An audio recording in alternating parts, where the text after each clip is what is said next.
Alright guys, welcome back for another breakdown. In this one we're doing a breakdown on my student as Christian Massaro. He's a blue belt. He's fighting a very tough opponent. From the beginning, Christian had an idea of how to fight his opponent. He wrote his own game plan. He researched. His opponent is very tough, competes a lot from what I understand. And Christian's game plan was simple. He wanted to pull guard, come up on top, sweep, and pass, and submit. Here, his opponent beats him to the guard pull. Christian comes up and immediately is in close guard. Hats off to his opponent. His opponent was very aggressive, was constantly trying to get Christian off balance, was attacking a lot, and it was really giving Christian a hard time. And so this was a good experience for Christian because he came into this match with very little competing experience. He just got his blue belt about 6 months ago.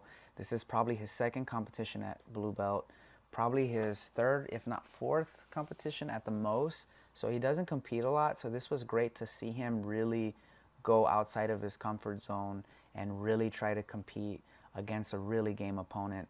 And like I said, his opponent was really good, very tough, really working the off balancing here from close guard, opens up the guard, is obviously trying to set up something with that arm control. Could be several things, could be a triangle, could be omoplata, could be a kimura. Starts working some collar grips, and Christian starts breaking the guard open with some fundamentals, credit card slide, falls to an ankle lock. Christian could have worked a little bit better. His opponent has control of the sleeve here, so this is why Christian can't finish the ankle lock, but he can do a better job of maybe underhooking the hamstring and going belly down. But he gives it up, starts passing, and this is where I feel some feedback for Christian is he can continue to work his passing by chaining the movements. If you notice here, he just went for the guard pass, his opponent recovered, and he stops. When you're trying to pass someone's guard, never stop. You need to constantly be moving left and right, forward, backward, but you cannot stop and give your opponent time to think. This is what allows his opponent to set up the lasso, go back to open guard, go back to deep lasso. He goes back to open guard, then he goes back to shallow lasso with a really good, strong grip, framing the other shoulder with his spider guard and his lasso. So Christian does a good job. He can flare the elbow more. He gets caught with a triangle right there because his hand is out. He needs to be able to either have two hands in or two hands out the guard. His opponent capitalizes and goes on a triangle, transitions from a triangle to an omoplata. Right here's another opportunity for Christian to escape. He can either posture, he can hop over. His opponent blocks his hips, so then Christian rolls over the right shoulder, grabbing onto the belt. And right here, his opponent messes up. He lets go of the shoulder sleeve, and this allows Christian to bump and go out the back door. If he would have sat on the shoulder and controlled that, he could have controlled that a little bit better. However, he still stays on top, inside control, and this is a majority of the match. From here on out, we see Christian really trying to work escapes. I think Christian could have tried to maybe work some sort of feeding the ankle to half guard, maybe swinging his legs like a pendulum to create momentum, to bring in the frames. His opponent does a good job really staying on top and attacking the top of side control, feeds the lapel. Christian scrambles up, bridges, comes back. And you're going to see most of the match played out from this position. Again, there are no points counted, so it is 0-0 here. If there were points counted, his opponent would be up by 2. And the only reason he would be up by 2 and not more is because they will only count a pass if you start in your opponent's guard.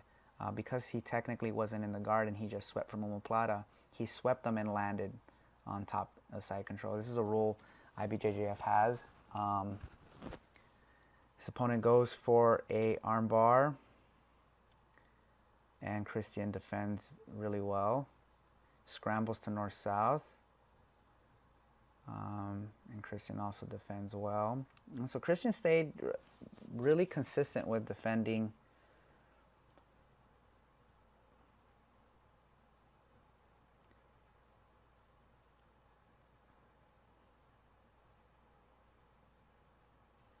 It's more of a in this position you see a lot of kind of transition from side control to north south.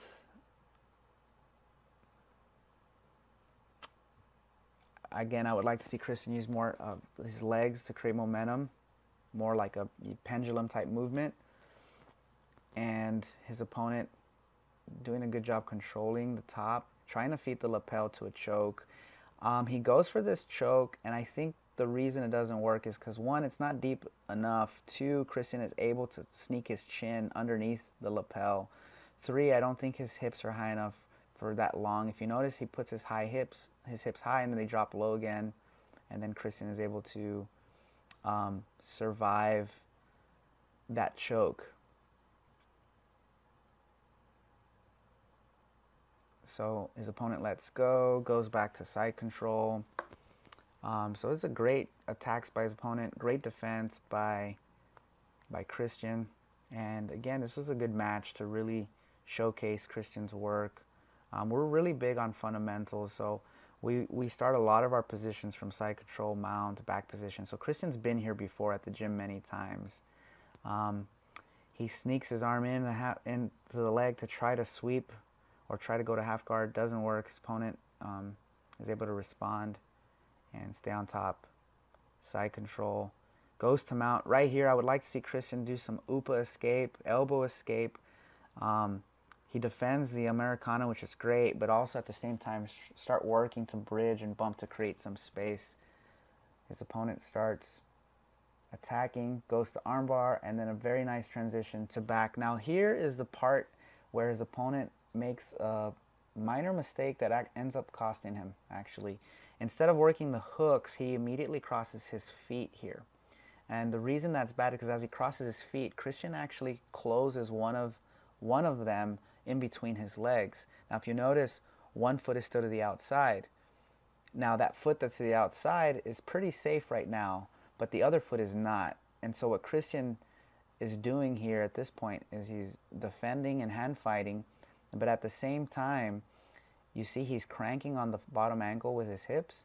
He's going to slowly use his hand to sneak the other foot right in between his legs. And this is basic fundamental jiu-jitsu.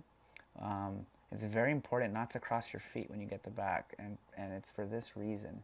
So look at Christian's hand as he sneaks the other foot.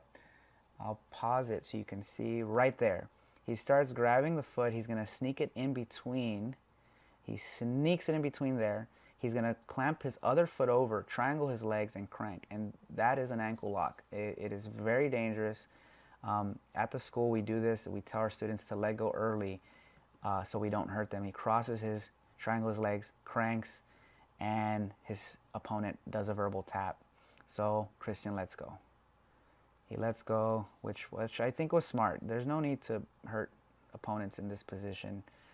There's a little bit of miscommunication as to why it was a verbal tap, but his opponent was doing well throughout the match and just made a minor mistake that cost him greatly in the match. And Christian stayed composed, poised, and was able to come back from a match that he was really losing, but he was able to come back, stay calm, and end up winning with an ankle lock. So the lesson here is for Christian, just to work on some movement, maybe chain his movement together, maybe really capitalize on those opportunities early, maybe set the tone for Christian. For his opponent, he did well, very well. I think his opponent, it was more about fundamentals, not crossing your feet when you get the back. Again, it was a minor mistake, but it ended up costing him the match.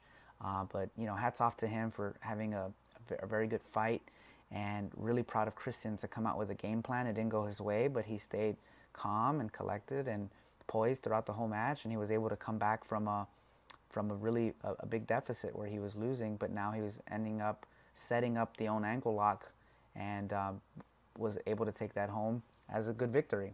So really proud of both fighters. They put on a good show, and I'm really proud of Christian. Again, this was only his maybe third competition he's ever done. He just got his blue belt.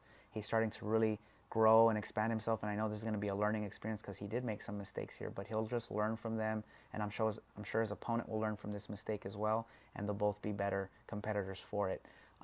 If you guys enjoyed this breakdown and you have any questions or comments, please write them in the comment section. I hope you guys enjoy this content. And if you have any other questions, please let us know. Until next time, guys, keep training. We'll see you soon.